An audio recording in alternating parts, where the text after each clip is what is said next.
नमस्कार। इस ब्रीफिंग में शामिल होने के लिए आप सभी का धन्यवाद।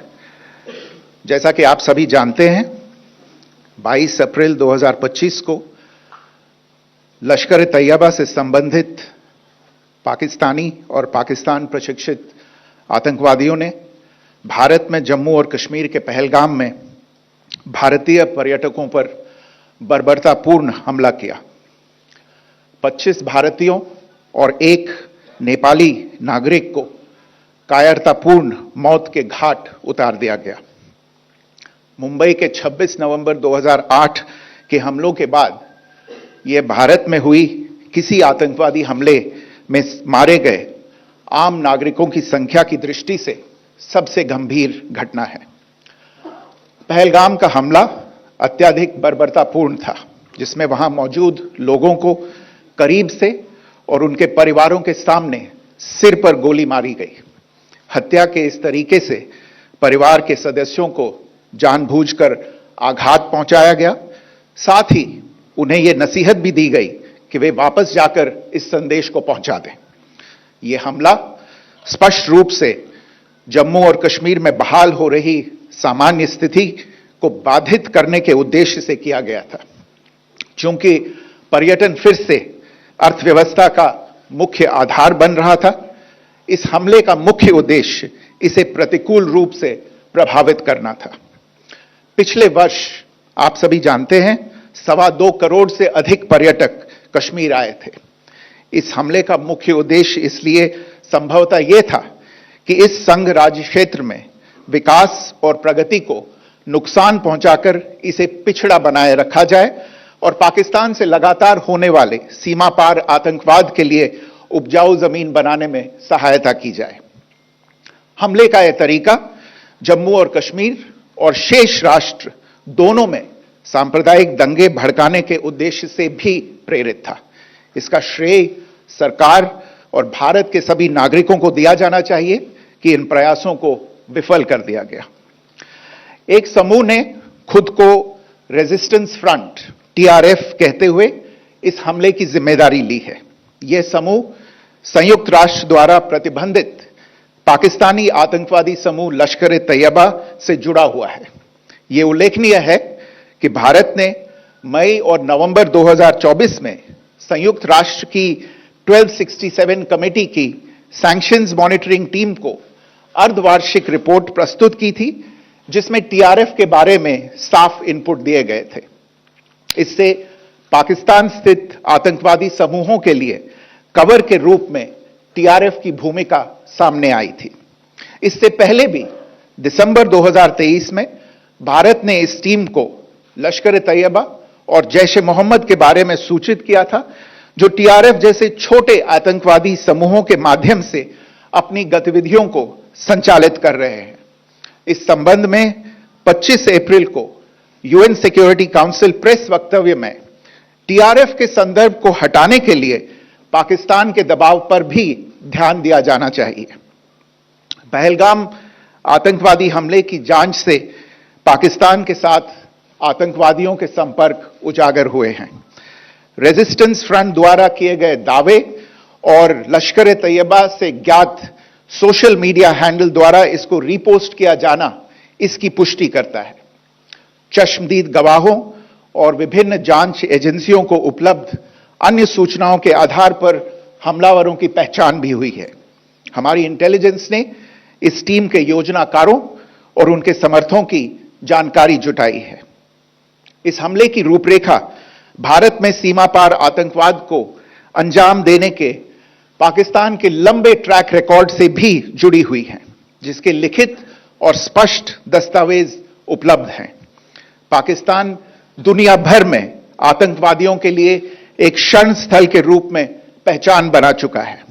यहां अंतर्राष्ट्रीय स्तर पर प्रतिबंधित आतंकवादी सजा पाने से बचे रहते हैं। इसके अलावा पाकिस्तान ने इस मुद्दे पर विश्व और फाइनेंशियल एक्शन टास्क फोर्स जैसे अंतर्राष्ट्रीय मंचों को जानबूझकर गुमराह करने के लिए भी जाना जाता है। साजिद मीर का मामला, जिसमें इस आतंकवादी को पाकिस्तान ने मृत घोषित कर दिया था और फिर अंतर्राष्ट्रीय दबाव के परिणाम स्वरूप वो जीवित पाया गया, इसका सबसे स्पष्ट उदाहरण है। यह स्वाभाविक है कि पहलगाम में हुए इस हमले से जम्मू और कश्मीर के साथ साथ भारत के अन्य भागों में भी आक्रोश देखा गया। हमलों के बाद भारत सरकार ने स्वाभाविक रूप से पाकिस्तान के साथ संबंधों को लेकर कुछ कदम उठाए। आप सभी उन निर्णयों से अवगत हैं जिसकी घोषणा 23 अप्रैल को की गई थी। तथापि यह आवश्यक समझा गया कि 22 अप्रैल के हमले के अपराधियों और उनके योजनाकारों को न्याय के कटघरे में लाया जाए। हमलों के एक पखवाड़े के बाद भी पाकिस्तान द्वारा अपने क्षेत्र या अपने नियंत्रण वाले क्षेत्रों में आतंकवादियों की इंफ्रास्ट्रक्चर के विरुद्ध कार्रवाई करने के लिए कोई स्पष्ट कदम नहीं उठाया गया है। उल्टे वो इनकार करने और आरोप लगाने में ही लिप्त रहा है। पाकिस्तान आधारित आतंकवादी मॉड्यूल्स पर हमारी खुफिया निगरानी ने संकेत दिया है कि भारत के विरुद्ध आगे भी हमले हो सकते हैं। अतः इनको रोकना और इनसे निपटना दोनों को बेहद आवश्यक समझा गया। आज सुबह, जैसा कि आपको ज्ञात होगा, भारत ने इस तरह के सीमा पार हमलों का जवाब देने और उन्हें रोकने तथा उनका प्रतिरोध करने के अपने अधिकार का प्रयोग किया है। यह कार्यवाही नपीतुली, नॉन एस्केलेटरी, आनुपातिक और जिम्मेदारीपूर्ण है। यह आतंकवाद की इंफ्रास्ट्रक्चर को समाप्त करने और भारत में भेजे जाने वाले संभावित आतंकवादियों को अक्षम बनाने पर केंद्रित है। आपको यह भी स्मरण होगा कि 25 अप्रैल 2025 को संयुक्त राष्ट्र सुरक्षा परिषद ने पहलगाम आतंकवादी हमले पर एक प्रेस वक्तव्य जारी किया था, जिसमें आतंकवाद के इस निंदनीय कार्य के अपराधियों, आयोजकों, फाइनेंसरों और प्रायोजकों को जवाबदेह ठहराने और उन्हें न्याय के दायरे में लाने की आवश्यकता पर जोर दिया गया था। भारत की आज की इस कार्रवाई को इसी संदर्भ में देखा जाना चाहिए। Good morning. Thank you all for joining this briefing. As you are all aware, on April 22, 2025, Pakistani and Pakistan-trained terrorists belonging to the Lashkar-e-Taiba carried out a savage attack on Indian tourists at Pahalgam in Jammu and Kashmir in India. They murdered 26 people, including one national of Nepal, causing the largest number of civilian casualties in a terrorist attack in India since the 26 November 2008 attacks in Mumbai. The attack in Pahalgam was marked by extreme barbarity, with the victims mostly killed with headshots from close range and in front of their families. Family members were deliberately traumatized through the manner of the killing, accompanied by the exhortation that they should take back the message.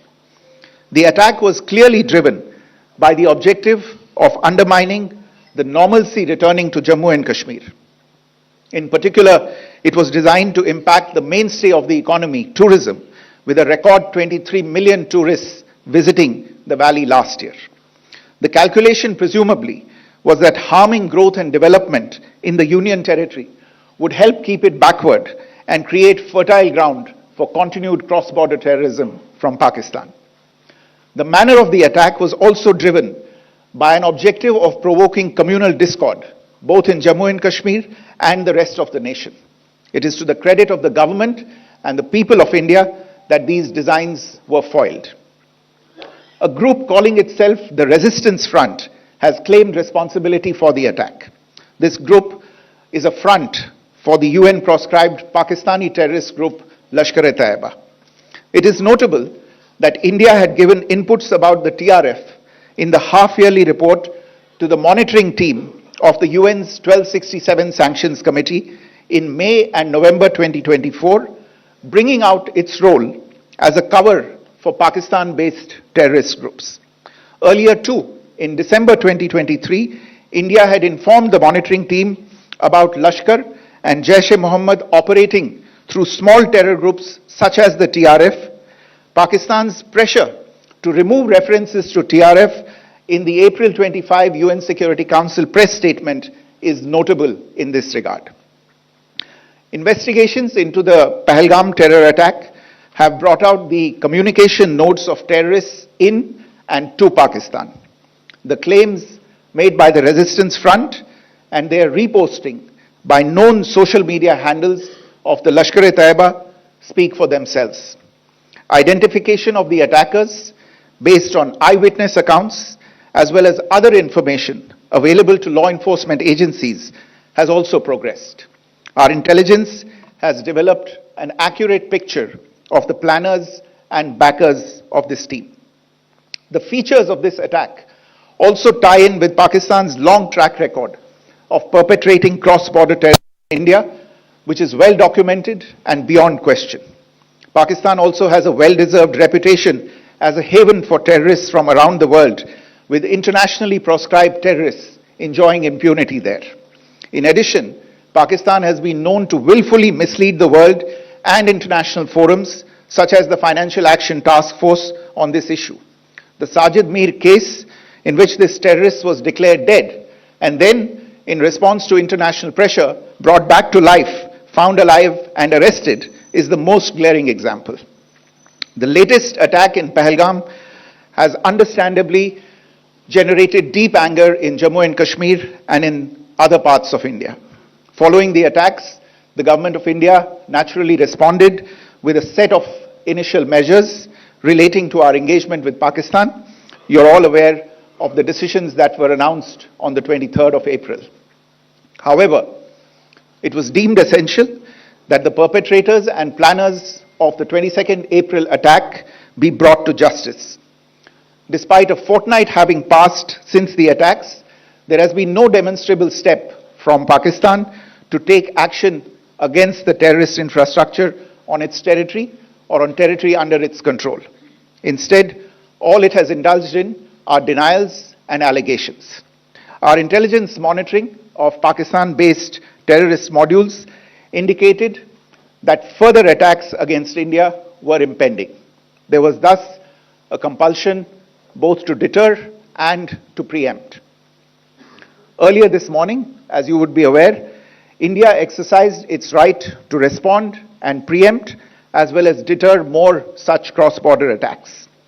These actions were measured, non-escalatory, proportionate, and responsible. They focused on dismantling the terrorist infrastructure and disabling terrorists likely to be sent across to India. You would also recall that the Security Council on 25th April 2025 had issued a press statement on the Pahalgam terror attack, underlining, and I quote, the need to hold perpetrators, organizers, financiers, and sponsors of this reprehensible act of terrorism accountable and bring them to justice, unquote. India's latest actions should be seen in this context. Joining me for this briefing on our actions earlier this morning are Colonel Sophia Qureshi and Wing Commander Vyomika Singh. I will request them to share some details regarding Operation Sindoor with all of you.